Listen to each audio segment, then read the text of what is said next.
میں نے آپ کو بتایا تھا کہ میں ابھی آگے جا کے تفصیل بتاؤں گا، تو تفصیل میں آپ کو بتا دیتا ہوں۔ شفقت عوان سے شروع کرتے ہیں۔ شفقت عوان ہمارے سرگودہ سے ایم این اے ہے، یہ بار کے پریزیڈنٹ بھی رہے ہیں، وکیل ہے۔ ان کے گھروں پہ چھاپے مارے گئے، ان کے بھائیوں کو اٹھایا گیا، ان کی فیملی کو تنگ کیا گیا، ان کے ڈیروں کے اوپر آئے، وہاں سے جھوٹے پرچے دیے گئے، انہیں رابطہ کیا گیا کہ آپ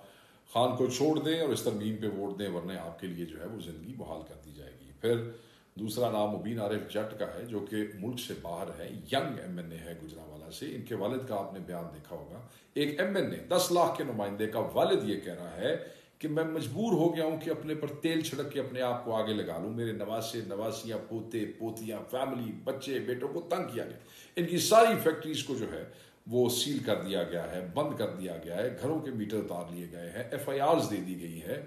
اور دا فیملیز آن دا رن۔ اب دوسرا جو ہے وہ جمشید دستی صاحب ہیں، دہشت گردی کے ایف آئی آرز، گھر میں فیملی کو تنگ کیا، بیگم کو تنگ کیا، دوستوں کو تنگ کیا، بھتیجے کو اغوا کر کے لے گئے، اور اس وقت وہ بھی بیچارے جو ہے ہی از آلسو آن دا رن۔ اگر آگے ہم آ جاتے ہیں، ساہیوال والا عثمان ہمارا جو ایم این اے ہے، اس کے کوئی یہ ہاؤسنگ سوسائٹیز کے حوالے سے اسے وہاں گورنمنٹ نے بلیک میل کیا، اور تب سے وہ غائب ہے، اس کا وہ روپوش ہے، اور ہمیں نہیں سمجھ آ رہی کہ اس پہ ٹارچر بھی کیا گیا بقول اس کے چچا کے، جس نے ہمیں بتایا کہ جی وہ تنگ ہے، ڈرا ہوا ہے اور بڑا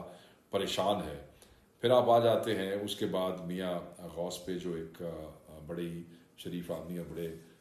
محترم ہیں اپنے علاقے میں، ان کے اوپر زمینوں کے کیسز کیے گئے ہیں، جھوٹے کیسز اینٹی کرپشن میں کر دیے گئے۔ اینٹی کرپشن کا تو خیر یہ ٹول کے طور پہ استعمال ہو رہی ہے پنجاب میں، ہر ایم این اے کے اوپر اینٹی کرپشن کا کوئی نہ کوئی ریفرنس جو ہے وہاں پہ موجود ہے۔ ثناء اللہ مستی خیل، اینٹی کرپشن کے ایف آئی آرز ہے،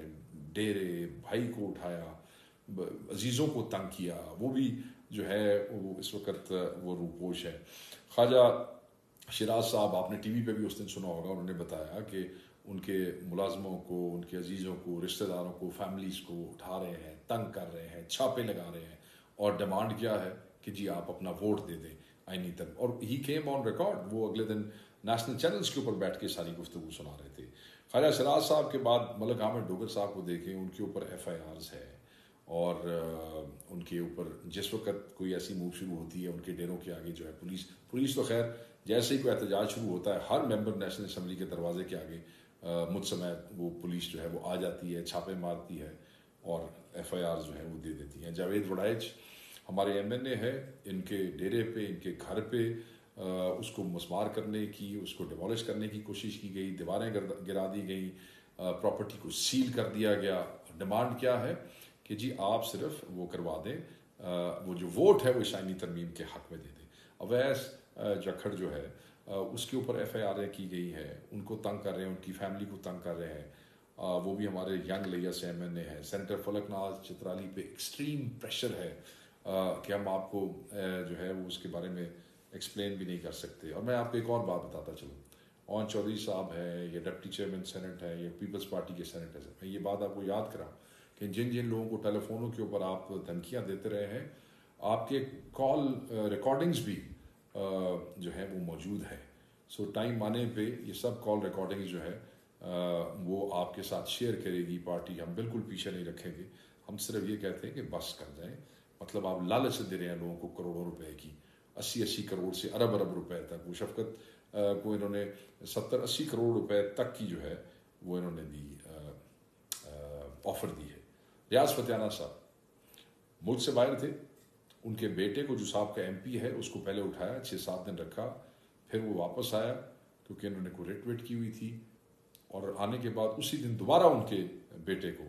احسن اس کا نام ہے، اس کو اٹھا کے لے گئے۔ ان کی بیگم کا مجھے فون آیا کہ دیکھیں جی حکومت کیا کر رہی ہے اور کس لیے کر رہی ہے، صرف ایک آئینی ترمیم کے ووٹ لینے کے لیے۔ سینیٹر سیف اللہ ابڑو، ان کو فیملی کو اغوا کیا کہ جی آپ ہمیں ووٹ دیں، اور اوبیسلی ایک آدمی کی فیملی اغوا ہو جائے تو وہ کتنا پریشان ہوتا ہے، مگر اس کے باوجود وہ ڈٹ کے کھڑے ہیں، ان کے بارے میں یہ خبریں پھیلا رہے ہیں، جھوٹا پروپیگنڈا ہے سارا۔ سینیٹر فوزیہ ارشد، ان کے میاں جو ہے وہ امبڈسمن آفس کے اندر ریٹائرڈ سیکرٹری وہاں کام کر رہے ہیں، انہیں کہا گیا کہ ہم جو ہے وہ آپ کی نوکری کا وہ کریں گے اگر انہوں نے ووٹ نہیں دیا سینیٹر فوزیہ ارشد نے۔ تو آپ یقین کریں بے حیائی اور بے غیرتی کی حد دیکھیں کہ انہوں نے اتنا تنگ کیا کہ سینیٹر صاحبہ کے ہسبینڈ نے ریزائن کر دیا ہے نوکری سے، استعفیٰ دے دیا کہ میں استعفیٰ دے دوں گا مگر عمران خان کو نہیں چھوڑوں گا۔ ذہن میں رکھیے گا یہ نام اور اپنے ایم این ایز اور اپنے سینیٹرز کی قربانیاں۔ اس کے بعد آپ آ جائیں سعد اللہ بلوچ، ان کی فیملی کو اغوا کر لیا، بارہا ہم آپ کو کہہ چکے ہیں، بتا چکے ہیں، اور اب وہ سیف جگہ کے اوپر ہے کیونکہ آپ کے خان کا حکم تھا کہ ان کو سیف کر لیں۔ چودھری الیاس، ان کو تنگ کیا، ان سے پہلے زبردستی ایک کروایا گیا سائن کافلی کا وہ جو ایفیڈیوٹ ہے، اور انہوں نے پھر کہا بھی صحیح کہ جی میں یہ نہیں کرنا چاہتا۔ انہوں نے ایس آئی سی کا ایفیڈیوٹ بھی دیا، پھر انہوں نے پی ٹی آئی کا ایفیڈیوٹ بھی دیا، مگر وہ انٹرٹین نہیں ہوا اور وہ زبردستی تلے رہے ان کو بلیک میل کرنے پہ۔ فیاض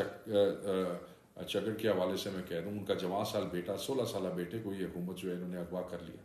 اور اس کو زد و کوب کرتے رہے، اور جو ہے وہ اس کیا چاہیے، صرف آئینی ترمیم کے اوپر ایک ووٹ چاہیے۔ معظم جتوئی جو ہے ان کے ساتھ جھوٹے پرچے دیے، ان کو تنگ کیا، وہ ملک سے باہر ہے۔ کیا چاہیے؟ آئینی ترمیم کے اوپر ایک ووٹ چاہیے۔ مجھے اپنا ذکر کرنا مناسب نہیں لگتا مگر میرے تقریباً سارے کے سارے 100% جو وہ وسائل ہیں، ذرائع ہیں آمدن، وہ سارے بند کر دیے گئے۔ ایف آئی آرز جو ہے وہ کبھی اینٹی کرپشن والے آ جاتے ہیں اور کبھی جو دہشت گردی والے آ جاتے ہیں اور کبھی دفعہ 144 والے آ جاتے ہیں۔ کوئی ایم این اے ہمارا ایسا نہیں ہے جس کے اوپر ایف آئی آرز نہ ہو رہی ہوں، کوئی ایم این اے ایسا نہیں ہے جس کے گھروں کے اوپر، یہ بھی میں اس دن دیکھ رہا تھا فیصل آباد سے علی سفراز کے گھر کے آگے بھی پولیس کھڑی ہوئی تھی۔ جو ہمارے میجورٹی ایم این ایز ہیں، میجورٹی سینیٹرز ہیں، وہ چھپائے اس لیے ہوئے ہیں کہ یہ ان کی فیملیز کو اٹھا رہے ہیں۔ میں ورکر سے مخاطب، اندازہ نہیں کر سکتے کہ یہ لوگ، ان کے بچے، ان کے بہن بھائی، مائیں بہنیں، بیٹیاں، ان کے بزرگ، ان آپ کے ایم این ایز اور سینیٹرز کے، وہ سب کس کرب اور اذیت سے زندگی گزار رہے ہیں، اور سب کے سب صرف اس لیے کھڑے ہیں کہ خان کی امانت ہے جو آپ نے دی ہے اور وہ خان کے حکم کے مطابق آگے دینی ہے۔ ان کو آپ کی سپورٹ کی ضرورت ہے، ان کو آپ کی دعاؤں کی ضرورت ہے، ان کو دعائیں چاہیے تاکہ یہ استقامت سے کھڑے ہو سکیں۔ جو کھڑے ہوئے ہیں ابھی تک، انہوں نے آپ کا سر نہیں جھکایا، اور یاد رکھیے گا کہ کوئی بھی ایم، اور یہ تو ایک لمبی لسٹ ہے، میں کس کس کا آپ کو نام گنواؤں، کہاں کہاں کس کس ایم این اے کے اوپر کیا کیا ٹارچر ہوا، کس کس کو کیسے تنگ کیا گیا۔ کے پی کے اندر بھی ایم این ایز ہے، ڈاکٹر امجد کو بھی انہوں نے تنگ کیا، ادھر سے سہیل سلطان کو کہہ رہے تھے کہ تم اپنی